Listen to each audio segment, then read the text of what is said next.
There was a famous experiment conducted starting in 1970. The experiment is so well known that it's actually got its own Wikipedia page.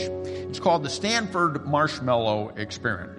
It was done by a scientist named Walter Mischel, and he tested children aged 4 to 6, and the children were led into this room that was empty of distractions except for a table and a chair, and they placed a marshmallow on the table in front of the child, and the children were told they could eat this marshmallow, but if they waited for 15 minutes without eating it, if they just avoided that temptation for 15 minutes, they'd be rewarded with 2 marshmallows instead of 1. And they videotaped the kids' behavior while they're waiting, and the kids are desperately trying to overcome the temptation. They're squirming and kicking the desk and covering their eyes. Some of them turned around so they couldn't see the marshmallow. Some of them were actually like petting the marshmallow like it was a little pet or something, and whatever they could do to hold off on eating that, so they can get the 2 treats instead of 1. And of course, some just immediately ate the marshmallow as soon as the researcher left the room. But in over 600 children who took part in this experiment, a minority ate the marshmallow immediately. Most tried to wait the 15 minutes so they could get the second treat.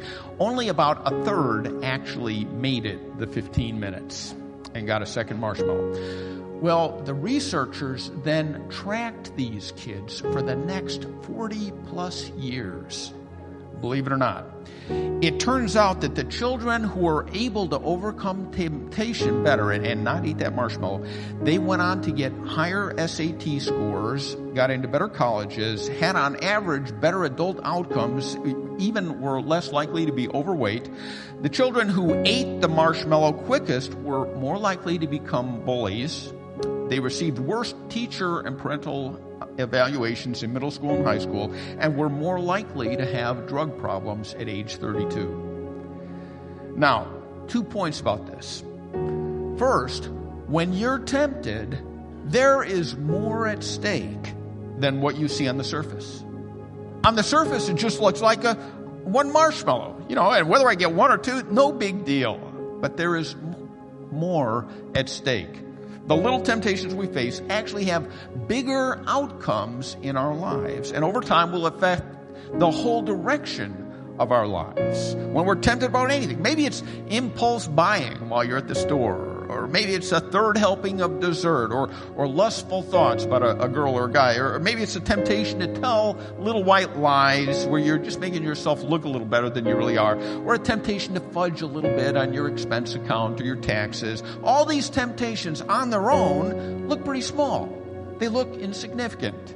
They look like they won't have any long-term impact, but the truth is, they do. There is always more at stake than what we see.